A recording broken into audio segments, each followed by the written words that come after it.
Most engineering consulting firms try to be the cheapest so they get the job. The problem is that this is diminishing your value.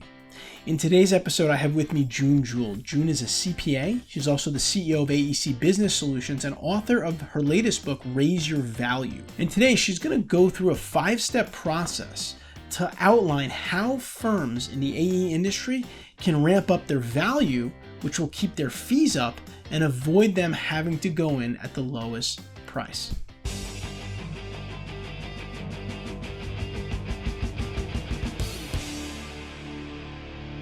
All right, let me welcome our guest onto the show for today. Jewell has been on the show before. She is the CEO of AEC Business Solutions. She's also the author of the best-selling book, Find the Lost Dollars, and her latest book, which we're going to talk about today, Raise Your Value. June, welcome to the Civil Engineering Podcast. Thank you so much, Anthony. I'm excited to do this with you. Yeah, we're excited to have you back. You were on a long time ago, but you've got some new and interesting stuff that we're going to talk about. But before we get to that, tell us a little bit about your background, how you got involved in business management consulting for AE firms. Sure. Well, I'm a CPA and I started off in public accounting, but I really knew I didn't want to do, traditional accounting like audit and taxes. So I went into software consulting. And one of the first products that I really got into working with in the software world was called Win2 software. And it was a accounting software for A&E firms. So that was back in 1989. So I've started back then implementing engineering and architecture firms on Win2. And in 2005, Deltek bought the Win2 company, and I was a partner for Win2. I was what they called a business partner reseller. So I became a reseller for Deltek and inherited about 1,000 Deltek clients from Deltek. And so, been doing this a really long time and learned a lot from helping companies get up and running on their software. Awesome. And I know last time you were on, we talked about your book, Find the Lost Dollars, and your program associated with that. However, now you have this new book out, Raise Your Value, in which you discuss kind of the commoditization of A&E services. Talk a little bit about commoditization, what it is, and kind of why it's happening in our industry. Sure. Well, commoditization is when a client doesn't value what you do or able to differentiate your firm from other firms that do what you do. So because they can't differentiate your value to them, price becomes the major differentiator for them. So they just try to get the lowest price. And a lot of firms have fallen into the trap of letting this happen to them because they're not able to differentiate from other firms. And a lot of this, there's a lot of reasons for it. One reason, I believe, goes back to the recession that we had in 2008 to 2010, where work was hard to find. And so a lot of firms were just trying to survive. So they lowered their prices and became price a way that they got selected. Mm-hmm. And when you let price be the reason you're selected, you're failing to have the value conversation with the client about what they're really getting from being able to work with you. I mean, nobody really wants to be the lowest price in their marketplace, but that's what's happened for a lot of firms over the years. Yeah, and I think from doing a lot of project management training here, I think what happens at that point is, someone is just looking for the cheapest alternative and they view you as that. And that's just not a good thing in terms of reputation and stuff, because it can create a lot of bad habits. It can make you cut your price, and then you're going to go over budget on your projects, right? Because then you've got other problems just because you want it to be the cheapest to get the job, and so on and so forth. So it does lead to a lot of other financial issues. Now, one of the strategies that you suggest in the book is strategic client selection. So talk about why this is important and how firms can go about selecting the right clients. Well, I really think that's one of the number one things that differentiates a high-performing, highly profitable firm from a firm that's just scraping by, is the quality of their clients and how much their clients value them. Unfortunately, many firms don't have a strategic approach to getting clients. They just kind of go after every project that comes out and don't really have, a strategy in place. And so in the book, I outline a whole lot of different ways of approaching how you should select clients. And it really is a big change for a lot of firms to adopt that kind of way of going after business. Yeah, I like that a lot because you'll hear a lot of firms talking about like doing strategic planning and doing things of that nature, but not necessarily specifically around business development or pursuit or the clients that they're going after. And again, I think it kind of goes a little bit back to the commoditization because they're just kind of scrambling and trying to get clients, and they're not really thinking about the quality of those clients, the type of work they're going to do, the long-term relationship of that client, right? If you select the right types of clients. And so I do think that that's a really important thing to consider, having some kind of go or no go or some kind of philosophy or process around the type of clients that you want to work with and kind of sticking to that, and I think it's easy to kind of go away from that when things might get a little tight, but you just have to understand the consequences of doing that if you're going to stray from your philosophy.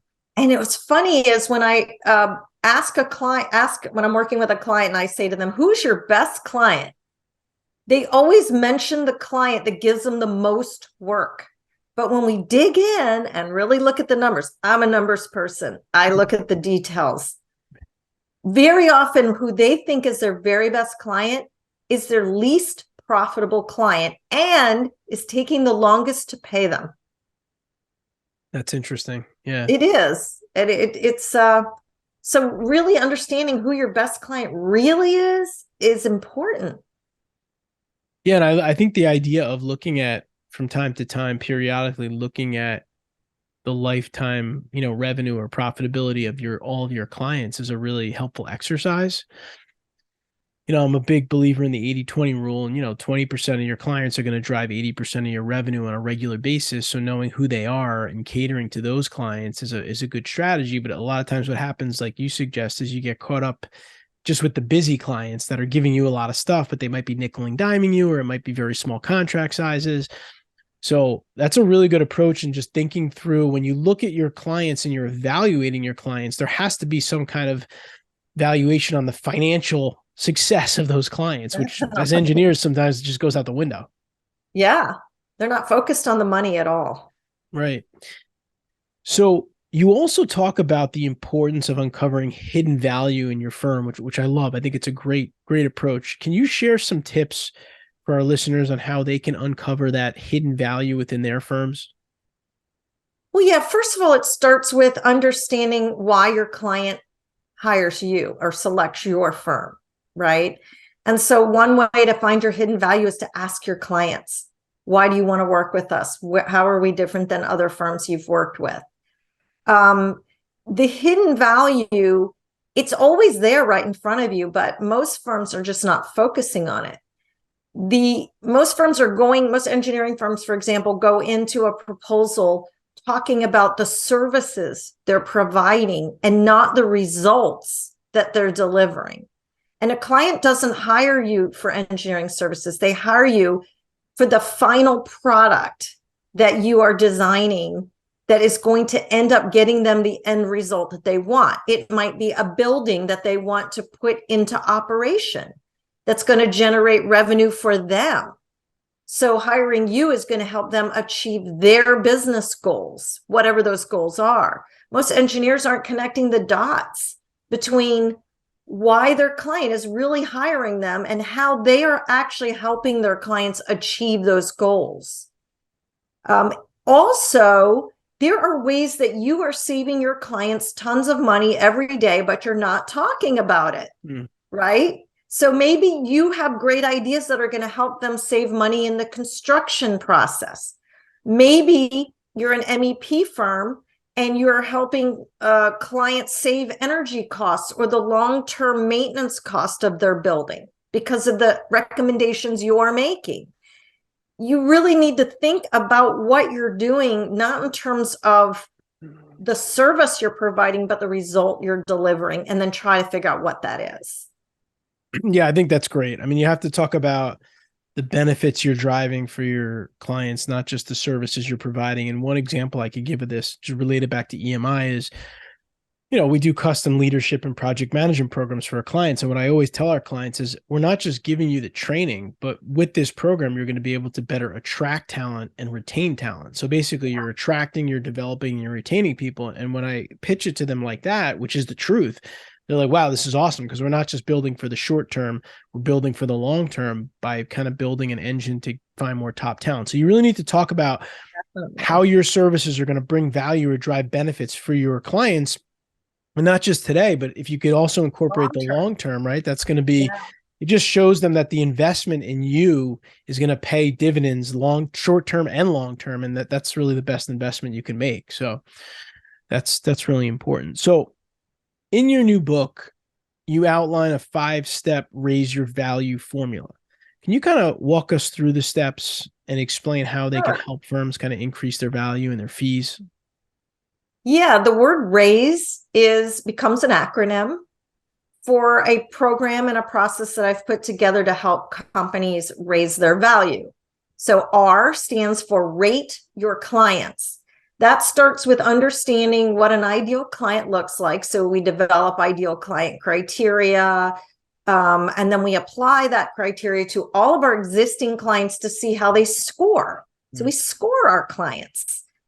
Does it make any sense to treat all clients the same? I don't think so.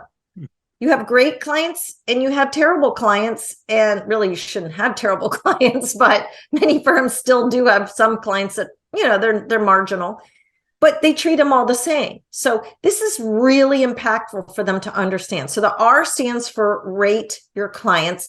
A stands for assess your business operations. So you're assessing the markets you work in, your competitive landscape, how you compare to many of your competitors. What are your competitors saying that their true value proposition is? And how do you compare to them? And what are your strengths and weaknesses? One of the things we do in the assess process is we look at the projects that we have, our portfolio, and all the projects that we've done. What types of projects do we do better at? What types of projects do we make more money? What types of projects do we enjoy working at, or that we're just better at fulfilling and delivering? So assess is a whole series of steps. And of course, in the book, I go into a lot of detail of what you need to assess. But just to summarize, assess means you're looking at your own company and the marketplace that you work in and try to figure out where are you right now. The I stands for investigate. So investigate is where you are investigating your firm's true value proposition, and you are going to develop what I call the winning advantage. The winning advantage is 2 tools that I've developed to help you differentiate yourself from other firms. One is called the unique value proposition. I didn't really design that. It's something that's existed for years, but I've kind of defined what it means for an A&E firm. And the second tool is called the proprietary process. And just like the word raise, it's an acronym that you use to simply express the benefits that you're bringing to your clients. So you can develop a competitive advantage. It's something that makes you memorable, right? So that's in the investigate stage, is where we are developing what is our unique value to our clients, and we're really figuring out how to present that. The S stands for strategize, developing a strategic plan based around value, not just based around, where do we want to be in 5 years, but how do we get there in 5 years based on getting better clients, higher paying clients, and clients that we really love working with. So the S stands for strategy, strategize. And then the E stands for execute. And that is where we look at our strategic plan, we develop an action plan. What do we need to do to go after and get much better clients than we currently have? And what else do we need to do to differentiate ourselves in the market and teach our employees, all our seller doers, how to talk about value and not just talk about technical stuff? So that's the RAISE formula. That's awesome. No, I love that. And it's kind of easy to remember. You got that acronym. So let me see if I can go through it and remember it. So the R stands for rate, like rating your own clients, right? Is currently see how you're doing with that. The A is for kind of assessing your own business operations. The I is for investigating really your value and the value that you Yes. can offer. Then S, you're going to strategize around everything that you found and figure out a good way forward. And then E is to go ahead and execute on that plan. Yes, you already got it. All right, easy. Easy, but probably important and It not does something that a take lot of people time. do. I do this with clients over a 12-week period where we do a little bit every week and work our way through it. And it's mind-blowing to them, though. It's just teaching them things they never even thought about, how to express their own value in the marketplace. Yeah, and what I love about this topic is that it's worth your time to engage in it, right? Because if you're driving more value, you're charging higher fees, it's going to pay for itself. And which kind of takes me back to what we talked a little about earlier, because I do think the commoditization is tricky for people. And so I'm wondering if you have any other thoughts on how firms can avoid kind of falling into that trap of competing on price alone. There are two kinds of clients in the world that you can engage with. One that views what you do as an expense on their project. It's a necessary evil to get their project done, right? We've all worked with environmental firms that do phase ones, and they always tell me, clients don't value a phase one, right? The only reason we do it is to get to phase two. But the client views what you do and your firm actually and your services as an expense. The second type of client views what you do as an investment in their project. You are there to help them achieve a goal that is going to help them achieve their business goals and get there faster, better, correctly, accurately, to avoid the pitfalls, the problems, and all the risks that they're going to have in their project. So first of all, in order to stop competing on price, you have to realize that if you're going to work with clients that don't value what you do, then you are going to compete on price. And, even government clients that want to compete on price, you can talk them out of it if they have the right mindset, because you can show them and demonstrate to them how you are actually going to save them money in the long run. But you have to know how to talk about that. And so it's really about creating that strategy and saying, we're not going to do what we used to do. We're going to do this differently. We are going to get better clients. We're not going to be the cheapest firm in town. And we are going to learn to talk about the real value that we're bringing in the world. But it's a decision. Yeah, no, it is a decision. And again, it comes down a lot to positioning, I think, right? Like positioning yourself as valuable and how you drive that value. And again, going back to your acronym, I think that could be a great way and a structured way, which is helpful for engineers. We like structure. So having that acronym to follow could be really beneficial. So just switching gears for a minute, because I know you do, you have your new book, you have your other program that you've run for years, Find the Lost Dollars. You're going to all the conferences in the industry. You're very plugged in. What are some of the trends that you see shaping the future of the A&E industry, and how can firms kind of adapt to kind of stay ahead of those trends or ahead of the curve? Yeah, personally, I've been in the technology business for over 30 years. And so I tend to see things a little bit differently. And I like to look at what's going on in the tech world to get some examples of where A&E firms, because I always felt like A&E firms were years behind the technology industry and what they're doing with their employees and that kind of thing. My personal opinion is, with all of the baby boomers retiring and the younger people coming up in the companies, firms need to transform their technology, their business practices, and their culture to realize that things are not the way they were 5 years ago, 10 years ago, 20 years ago. There are firms still doing things the way they did 20 years ago. You've got to change. You've got to get with the times. The younger people are not going to want to work at your firm if you're still, heavily paper-based, not really trusting employees to work at home at all. going out into the field and filling out paper forms. There's so much great technology out there that you can take advantage of. And the younger people embrace it. I embrace it personally, even at my age, and I have kids, in their 20s. And this is the way the future is, and you've got to embrace it. And the younger leaders in your firm can help you get there because they get it.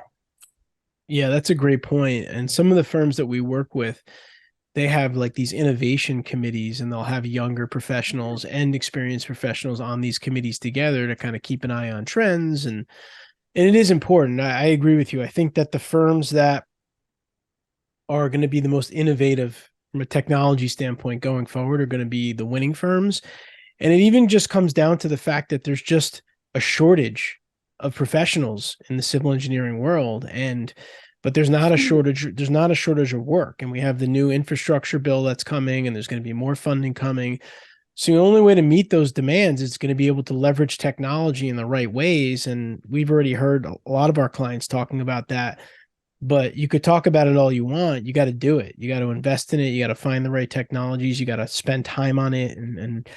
And so I think that's a really, really important topic for all of you out there to think about. How are you going to stay on top of these tech trends? Because it can be a huge differentiator for you. Yeah. And, the other part of that really is if you don't have enough middle level leaders coming up in your organization, because nobody can find them right now, right? Everybody's stealing them from each other. You have to develop them. And so putting the money and the effort and the time and investment into your young people to get them to the PM level faster, because that's a lot of what I do is PM training, but I do it more on the business side of things, not the technical or the leadership side, but it's more on the business side, getting them ready to be business leaders. And I know you're dealing with that as well, more on the leadership side of things, right? You've got to get these people ready because your older people are leaving. And who's going to run your business? Who's going to run the industry in 5 or 10 years? It's crucial. Yeah, it is crucial. And having that crop or, that program, kind of like whether you're starting them at interns and then growing them along the way, like I think having those development programs and career pathways in place are more important than ever, because like you said, you can't hire people anymore in that mid-range. So you do have to do more development, but it starts now for the future. And you have to keep the programs going and build up those programs. And some of the firms that we've worked with, they have really good intern programs, and those have turned into some really good younger professionals, which is obviously going to lead into some really good project managers. Yeah, great. But you have to think ahead of the curve.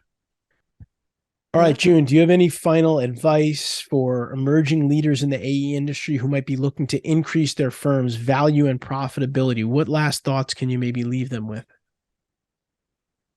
You have to be thinking about your client's business.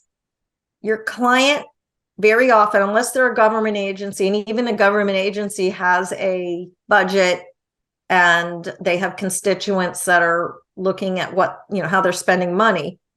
But, and if you're doing private work, commercial work, your client has a business and they have business goals, and being tuned into that is really, really important. And being tuned into your client's business will differentiate you, because most engineers aren't. They're focused on the technical stuff, right? And if your client is an architect, then focus on helping them with their business, because ultimately this is what's going to differentiate you. From a leadership standpoint, I really believe that engineers that are working in a business need to see themselves as a business person. If you're doing engineering for the government, for example, if you work for Army Corps of Engineers, maybe you don't have to worry about that as much. But if you are working for an engineering firm, you are working for an organization that needs to make a profit and run a successful business. And without that, they can't hire people, and they can't train people, and they can't grow. And so realizing that at a young age, if you can realize that at a young age, that you are going into a business that needs to make a profit. And the more you can help that business be successful, the more valuable you are going to be as a professional in that business. So that's what, I think a lot of younger people, they don't think that's their responsibility. Well, I'll leave that to the leadership teams to worry about the business side of things. I'm just going to do my job. But realize that even things like filling out your timesheet, or asking your project manager, how many hours should this take me to do, are helping the business to be successful. So that's some pretty basic advice right there. No, it's great. And I really like that advice about don't just understand your client's current problem, but understand how it's affecting their broader business, right? Because that's really going to help you to be able to have deeper conversations with them and position yourself to be of the most value, like we've talked about, and then ultimately get the fee that you should get, not just come in at the cheapest price, because odds are, 75% or more of the firms that they're talking with are not thinking about their business as a whole and their business going forward and their business goals. Yeah. And if you are, that's really going to differentiate you for sure. Yeah. All right. Well, once again, Jewell. June's a CPA. She is CEO of AEC Business Solutions, author of best-selling book, Find the Lost Dollars, and her latest book, Raise Your Value, which we went through today. June, thank you so much for spending some time with us here on the Civil Engineering Podcast. We really appreciate it. Thank you so much, Anthony. I love talking with you as always. I hope you enjoyed my conversation with June. She's got tons of good information for AE firms. She's been doing it for a long time, and you should definitely check her out and all that she has to offer. And if you like this video, consider subscribing to our channel here, as we put out videos like this on a weekly basis to help engineers become better managers and leaders. I'll see you next week.